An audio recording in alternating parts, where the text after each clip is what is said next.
Welcome to IVoT Eye On Investing, where our experts look at the economy, the market, and particular companies from a long-term fundamental perspective. IVoT Financial Training Inc. is a company committed to making financial mastery accessible to everyone. To learn more, go to ivot.academy. My name is Emile Westergaard, and I am the founder of IVoT. I spent 20 years as a professional investor and believe that understanding how to analyze and value investments is a core life skill that needs to be learned to be effective in the modern global economy. Today, IVoT market analyst Andrew Tang looks at recent inflation data and a somewhat murky near-term outlook for the economy and markets as we head into the next Fed decision on interest rates.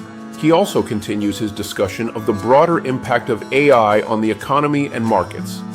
Then I use the IVoT Forecaster tool to perform a fundamental analysis of Amazon and Mercado Libre, the leading online marketplace for Latin America, based on the latest quarterly results. One looks remarkably cheap based on recent cash flow, and one a bit expensive, and it is probably not the one you would expect. Let's get started.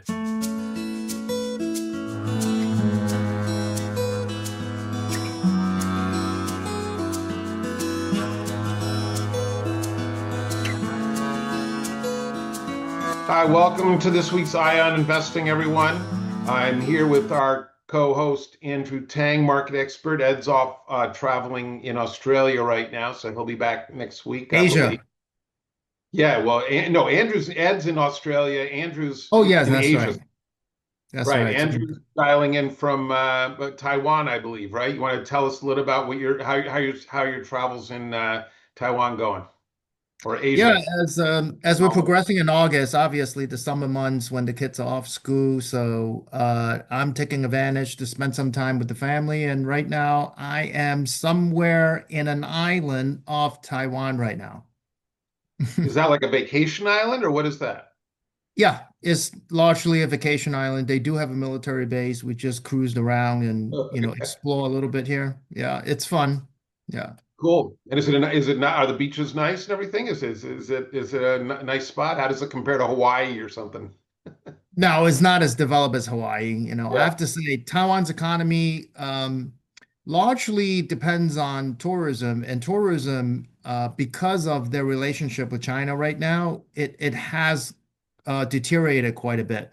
So that's the struggle right now for that particular business sector. But in other sector like technology, semiconductors, industrial, they're all doing quite well, but just tourism, retail is not doing as well.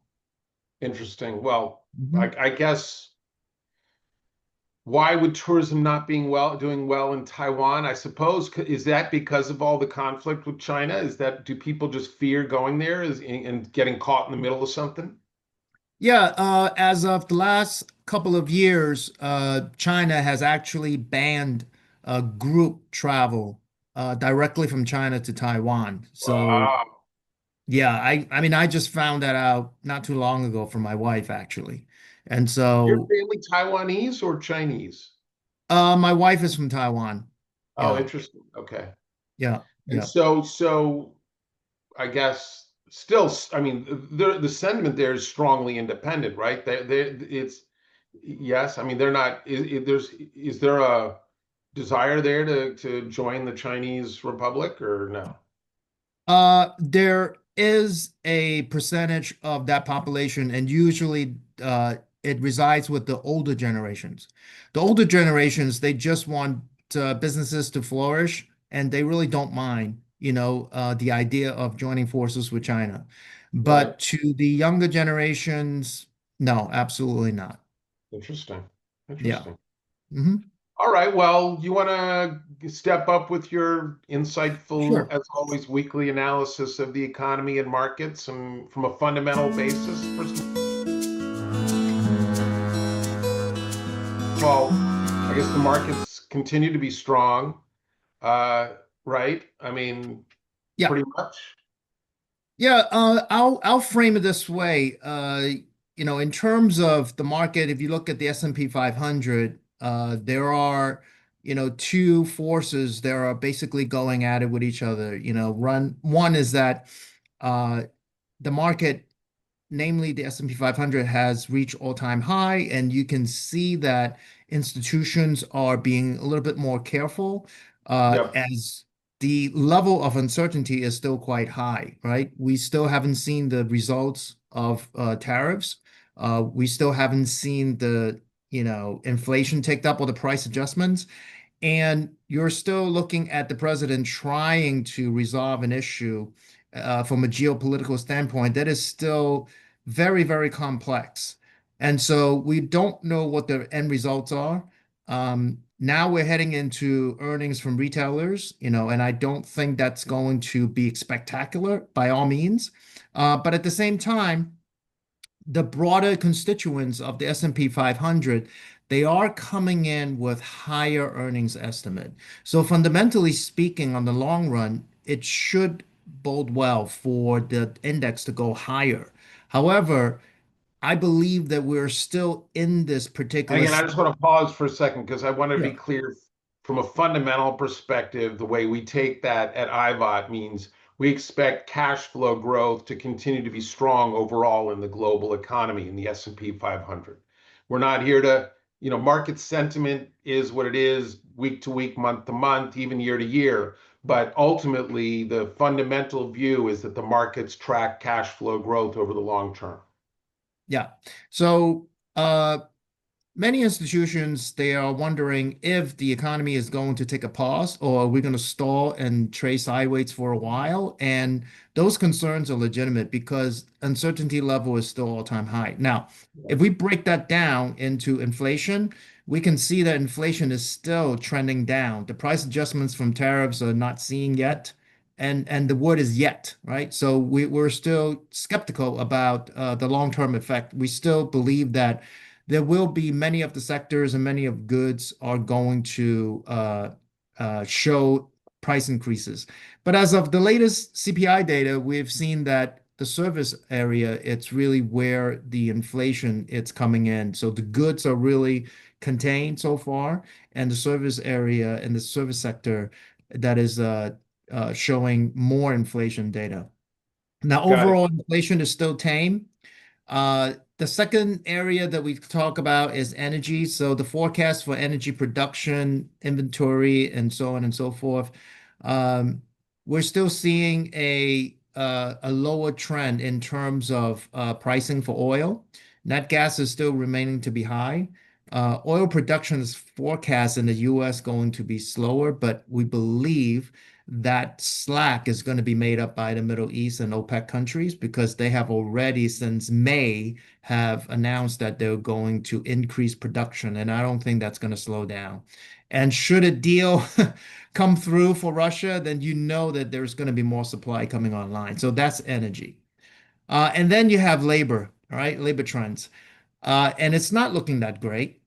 We have a massive reduction in revision as well for July. And overall, the total U6, the total unemployment data, the percentage-wise, hit 7.9%. So right now, even though unemployment's at 4.2, we are continuing to see this downtrend in the labor participation rate. And so many analysts are are basically justified in terms of being careful with their forecast because a recession, could be showing signs of happening and manifesting. And so to look at it and just reframe all this, inflation is still under control. Energy is still trending down in terms of pricing, right? So we don't have a lot of pressure on consumer spending. But again, consumer sentiment is still all-time low. Investor sentiment is all-time high because of business capital expenditure is all-time Right. high.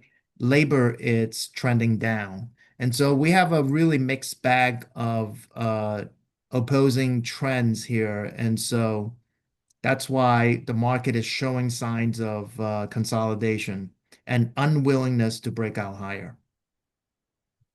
But I guess just because it's in your note this week, and Andrew has an amazing weekly note that you can subscribe to by emailing him, and we'll provide that email if you want to get his weekly. That's right, Andrew. You can, our viewers Sure. can subscribe to your note, sure. So I know you spend a lot of time in your weekly note talking about AI and how it's evolving in the global economy.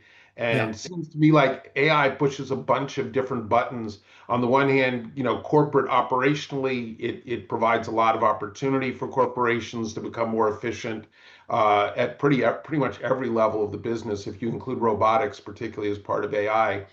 And then on the other hand, kind of to your point about consumer sentiment and employment, all you read about is the jobs that are going to be eliminated by this. So, I assume, and I guess an interesting question, I think we talked about this, I think even last week, that we're going to do something in more detail on this, but that the jobs that are at risk, are they high-end jobs, mid-end jobs, low-end jobs, probably all three, I'm guessing, Yeah. along with significant government cuts. I was on with a friend yesterday who's been a longtime government scientist who's never been in fear of his job. I mean, he's a brilliant guy doing, what he thought was important work on behalf of the government.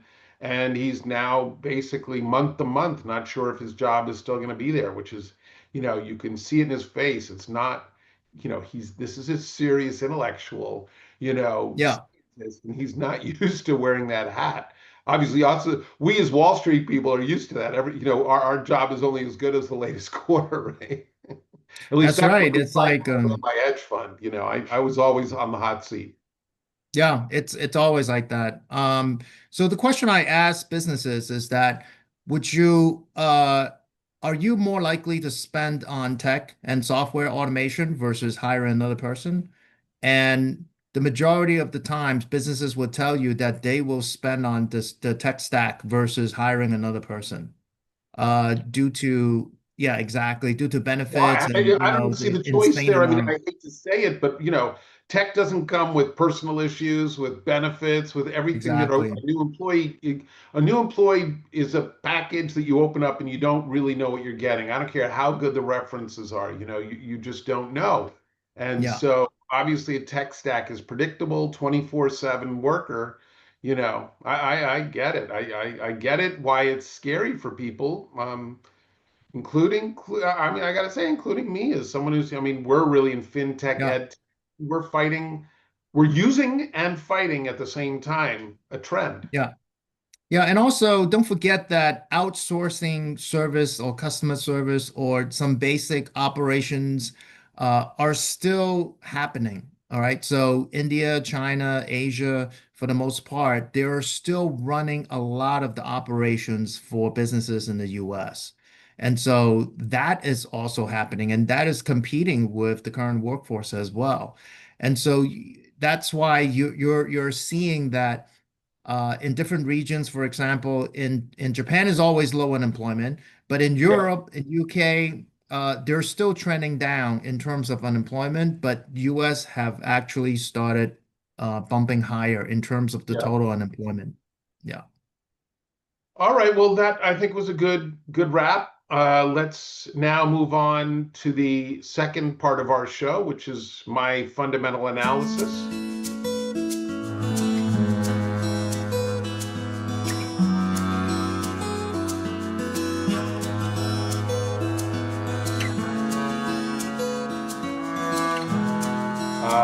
I'll give a little break for the interim here for Piper to put this in. Five, four, three, two, one. Okay, well, welcome back, everyone. This is the second half of our show now.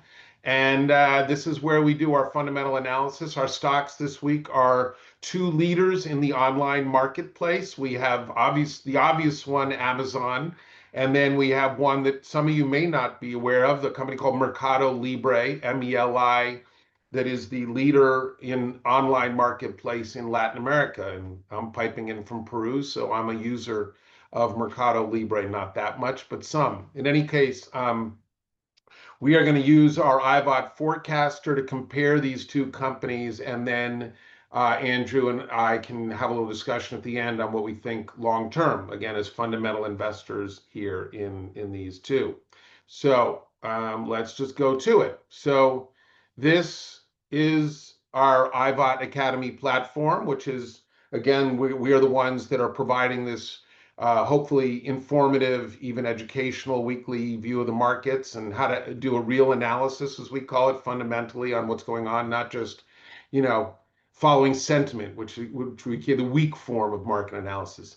In any case, if I go to my toolbox here, I have my IVoT forecasters, and I go to my investment toolbox, and here we have it, right? So I have our two tools open for this week. We have Amazon. So let's look at Amazon first, and then we can, and I'm going to put on my glasses just because I'm getting blind. I know I've been told that I shouldn't wear them when I'm on camera. They reflect. What can you do? It's life.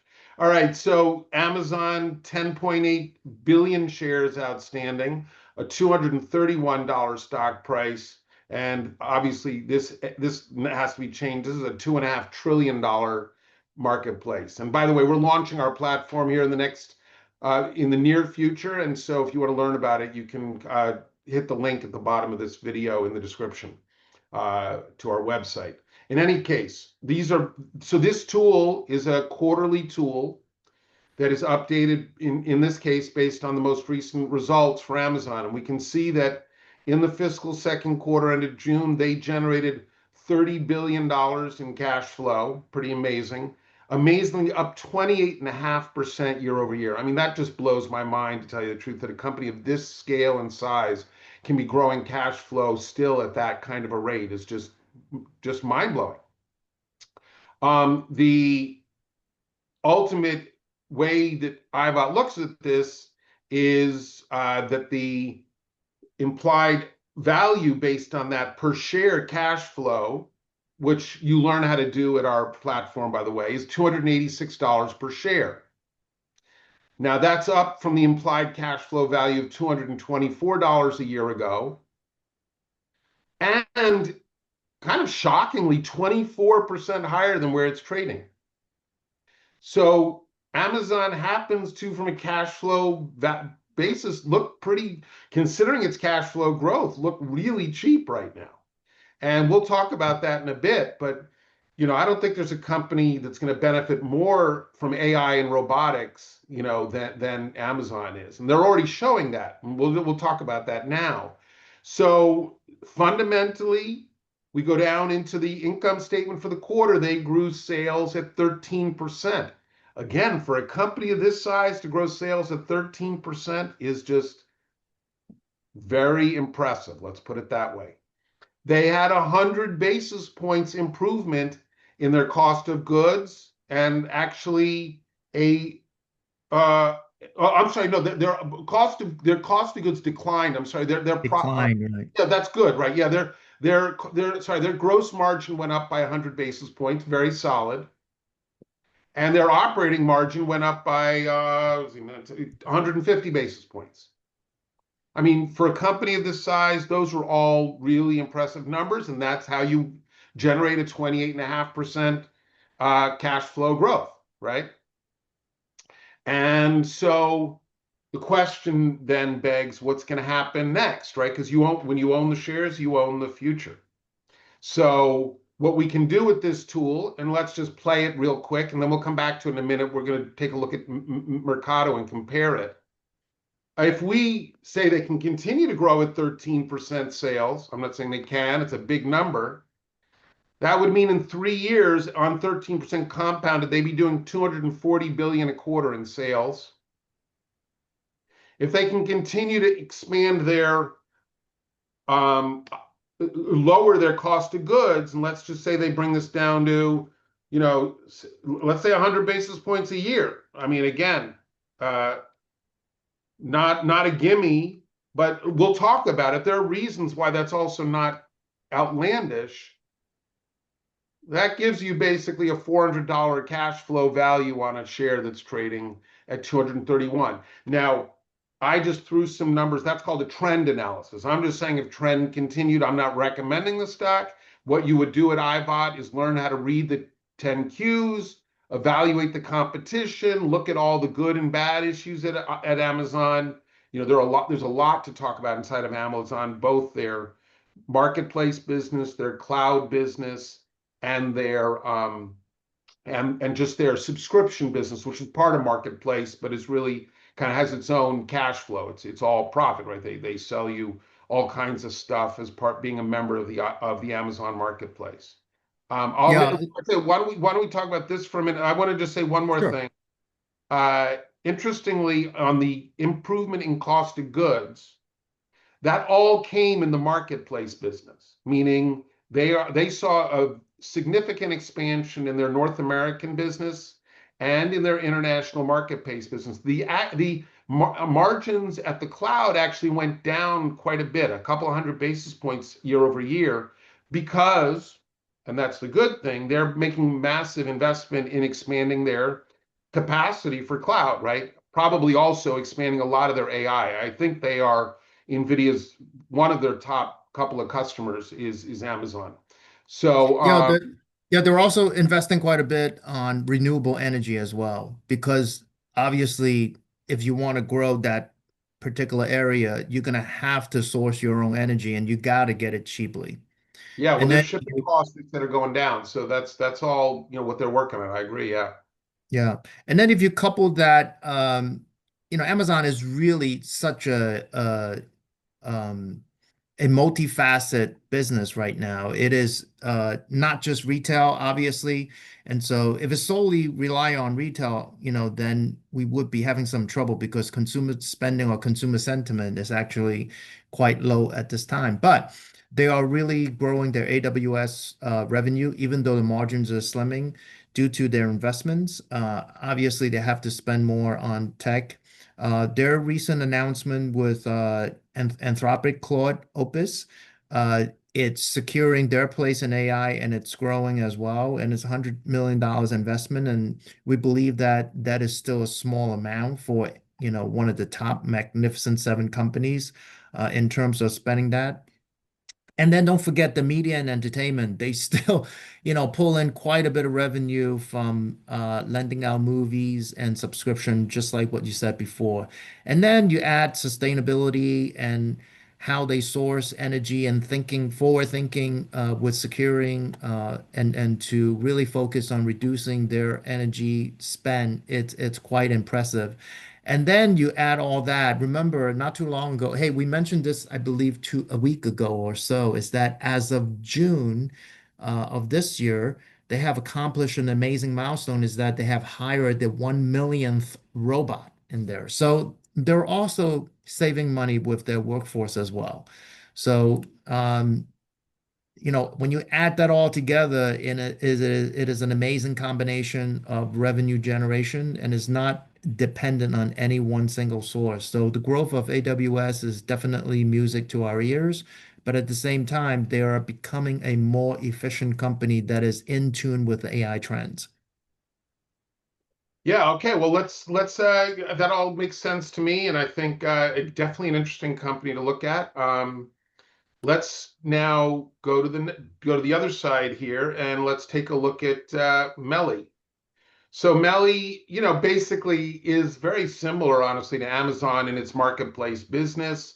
Trying to kind of copy that model here for Latin America. They are the leader in terms of online marketplace in Latin America with strong strength pretty much across the region, all the way from Mexico down to Argentina, growing in all those regions right now. It's a They only have 51 million shares out. They have a low share count, which means, given market sentiment, they have a high stock price. It's almost $2,400 a share, $119 billion market cap at this point. Now, if I go again, this is the second quarter, their fiscal second quarter ended June, and they did 851 million in cash flow, up 17% from a year ago. So very nice cash flow growth, not as strong as Amazon. Interesting. They're a much smaller company, so in a sense, you'd expect them to be growing faster than Amazon. They're not. Their enterprise value based on all of that is $1,787 per share, based on cash flow, the way we calculate it at IVoT, as compared to a stock price of $2,364. So while you're buying Amazon at a discount to the cash flow value, here you're paying almost a 25% premium. You're paying $2,364 for a share that has a cash flow value of 1,787. So you have to believe that cash flow growth is going to be very strong going forward, which again, a lot of the same opportunities that Amazon has in terms of AI, in terms of robotics, in terms of efficiencies, are available to MELI. So I don't think that's, again, I'm more surprised that Amazon's trading at a discount to its value than I am that MELI's trading at a premium. I would expect MELI to be trading at a premium. Yeah. Sales, yeah, sales grew 34% in the quarter. So faster than Amazon, that's to be expected. A smaller base, they've got 6.7 billion versus 167 billion. So it's just a completely different beast in terms of scale. And their operating margins, on the other hand, declined by 210 basis points. That's concerning.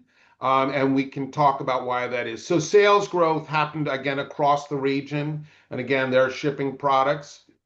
Consumer sentiment in Latin America. I don't know. Do we have a specific gauge of consumer sentiment in Latin America? Well, I simply look at their GDP from the two largest economy in South America, and that is Brazil and Mexico. So if I look at Brazil and Mexico, they're still growing at a healthy pace. Brazil is growing at 1.4% GDP growth, and then Mexico is at least 0.7. Obviously, there's a lot of uncertainty Well, again. pause. Hold on. How is 1.7 and 0.7 GDP growth healthy?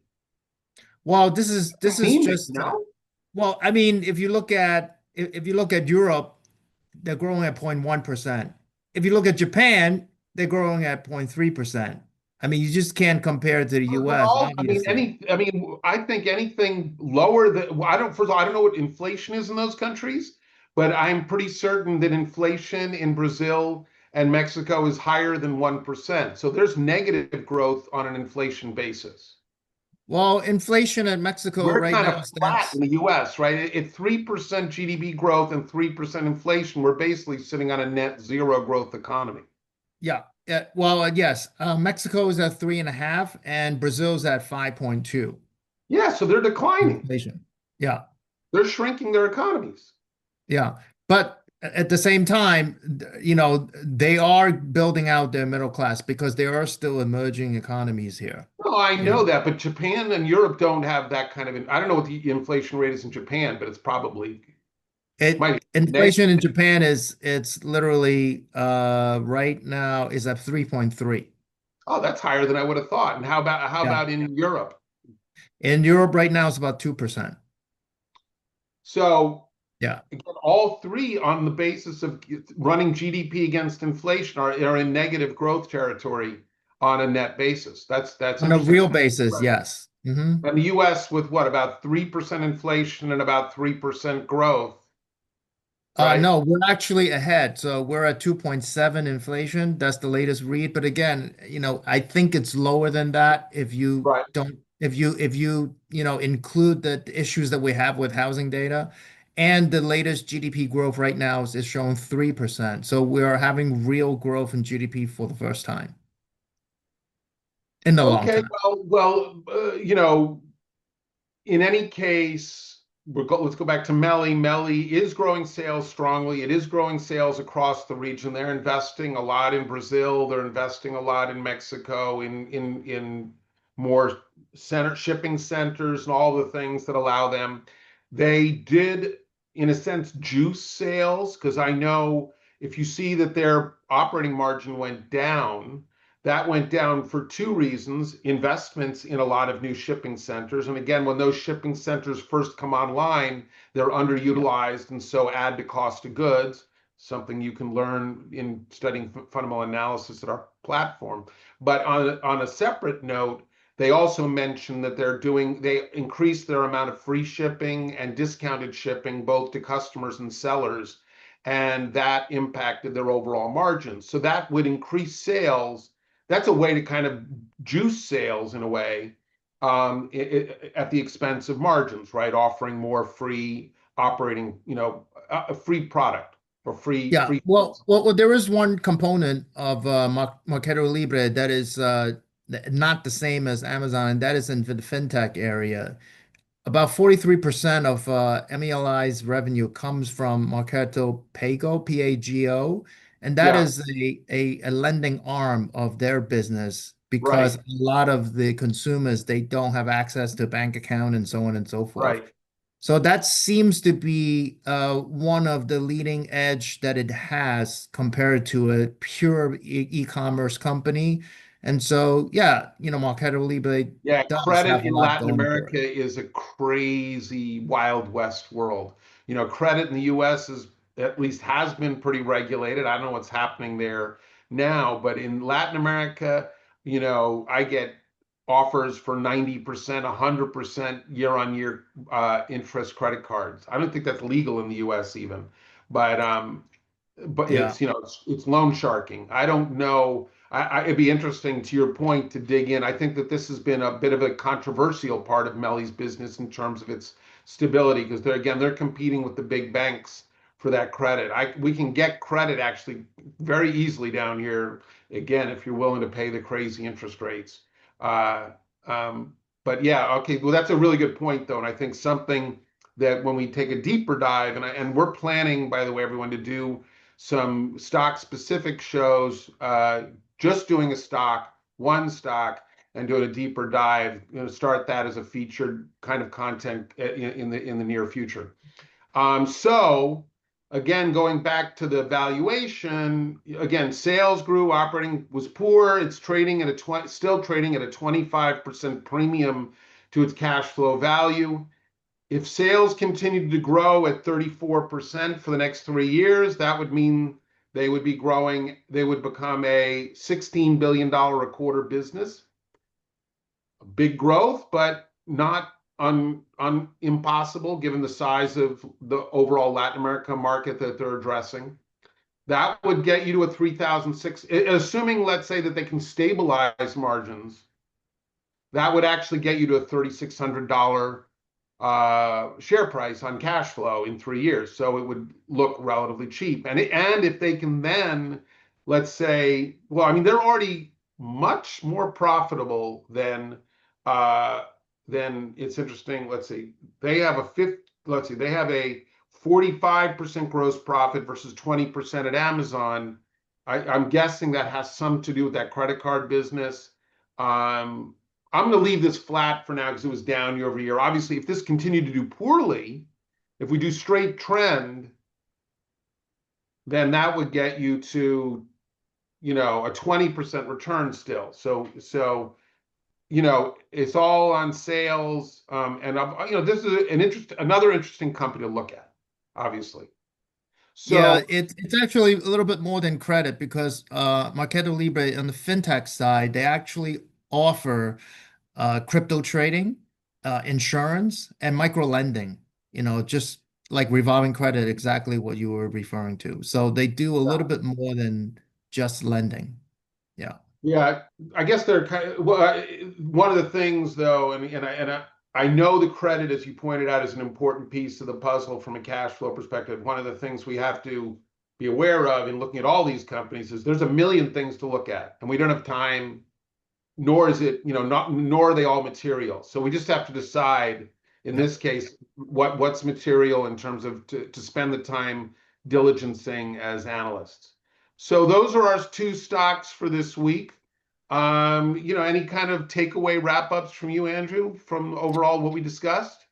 Yeah, I think all eyes are still I wouldn't say hold their breath, but they're really waiting for the confirmation for the September FOMC meeting to basically to get the interest rate cut because right Yeah. now the economic data it's supporting that there's really no reason to not cut, and I think we will get it. But until then, until we meaning get a confirmation that September we're going to cut, I think the market will be able to move higher.